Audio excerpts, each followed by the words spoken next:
सिंहासन बत्तीसी की 21वीं कहानी चंद्र ज्योति पुतली की कथा।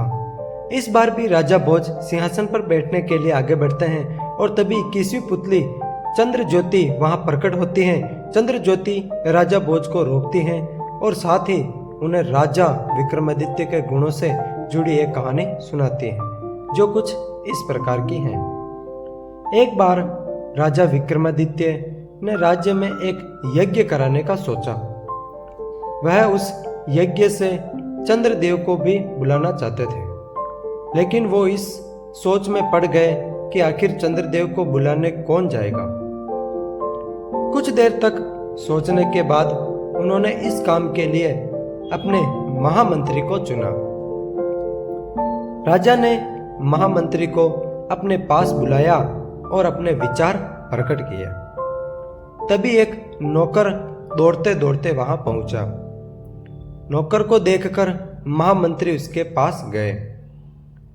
नौकर ने उनसे कान में धीरे से कुछ कहा, जिसे सुनने के बाद महामंत्री दुखी हो गए और राजा से विदा लेकर वहां से चले गए। महामंत्री के यूं अचानक जाने से राजा को लगा कि कुछ परेशानी की बात है। इस बारे में उन्होंने उस नौकर से पूछा। तब नौकर ने बताया, महामंत्री की एक ही बेटी है जो लंबे समय से बीमार है। उसका इलाज कई वैद्य हकीमों से कराया गया, पर वो ठीक नहीं हुई। दुनिया की हर दवाई और औषधि उसे दी गई, पर उसकी तबीयत और खराब होते जा रही है। आज तो उसकी हालत इतनी खराब हो गई कि वह हिल भी नहीं पा रही है। उसका बचना मुश्किल लग रहा है। इन बातों को सुनकर राजा बहुत दुखी हुए। उन्होंने तुरंत राजवैद्य को बुलाया और पूछा, क्या उन्होंने महामंत्री की बेटी का इलाज किया है? इस पर राजवैद्य ने कहा, महामंत्री की बेटी को बस ख्यांग बूटी से बचाया जा सकता है। इसके अलावा उसका इलाज किसी और चीजों से नहीं हो सकता है। लेकिन यह बूटी बहुत मुश्किलों से मिलती है। उसे खोजने में कई महीने लग जाएंगे। यह सुनने के बाद राजा ने वैद्य से पूछा कि वो जगह कौन सी है जहां यह बूटी मिलती है। तब राजवैद्य ने बताया, नील रत्नागिरी की घाटियों में यह बूटी मिलती है, लेकिन इसे खोजना बहुत मुश्किल है। इसका रास्ता बहुत ही कठिन है। लेकिन राजा इससे डरे नहीं। उन्होंने राजवैद्य से उस बूटी की पहचान पूछी ताकि वो उसे पहचान सके। राजवैद्य ने बताया, उस पौधे में आधे नीले और आधे पीले रंग का फूल खिलता है। उसकी पत्तियां लाजवंती नामक पौधे की तरह ही होती हैं और छूने से वह सिकुड़ जाती हैं। इतना सुनने के बाद राजा यज्ञ को छोड़कर बूटी लाने के लिए निकल गए। उन्होंने तुरंत दोनों बेतालों को याद किया।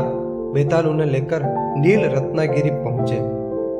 राजा यहां से अकेले बूटी खोजने के लिए आगे बढ़ गए। तभी उन पर एक शेर ने हमला कर दिया। लेकिन राजा इतने ताकतवर थे कि उन्होंने शेर को मार गिराया। इसके बाद वो और आगे बढ़े, तभी एक बड़े से सांप से उन्हें खा लिया। लेकिन राजा ने उसके पेट में चाकू मारकर खुद को बचा लिया। बूटी खोजते खोजते शाम हो गई। राजा ने सोचा कि थोड़ा आराम कर लिया जाए, फिर बूटी खोजेंगे। रात में उन्होंने सोचा कि काश चंद्रदेव बूटी खोजने में उनकी मदद कर दें। तभी एक चमत्कार हुआ और चारों तरफ रोशनी फैल गई। राजा ने जब उठकर देखा तो उन्हें वो नीले और पीले रंग का फूल लगा पौधा दिखाई दिया। जब उन्होंने उसकी पत्तियों को छुआ तो वो सिकुड़ गई।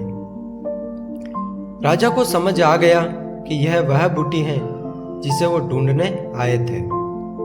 उन्होंने तुरंत उस बूटी को अपने झोले में भर लिया। जैसे ही वो जाने लगे, तभी चंद्रदेव उनके सामने आ गए और उन्होंने राजा को अमृत दिया। साथ ही कहा कि अब यह अमृत ही महामंत्री की बेटी को ठीक कर सकता है। चंद्रदेव ने राजा को कहा कि तुम्हारी मदद की भावना देख मैं बहुत खुश हूँ। उन्होंने राजा को यह भी बताया कि अगर वो यज्ञ में आएंगे तो दुनिया के कई भागों में अंधेरा छा जाएगा, इसीलिए वो वहाँ नहीं आ सकते हैं। इसके बाद उन्होंने राजा को आशीर्वाद दिया और वहाँ से चले गए। इसके बाद राजा तुरंत अपने महामंत्री के घर पहुँचे और अमृत पिलाकर उनकी बेटी को ठीक कर दिया।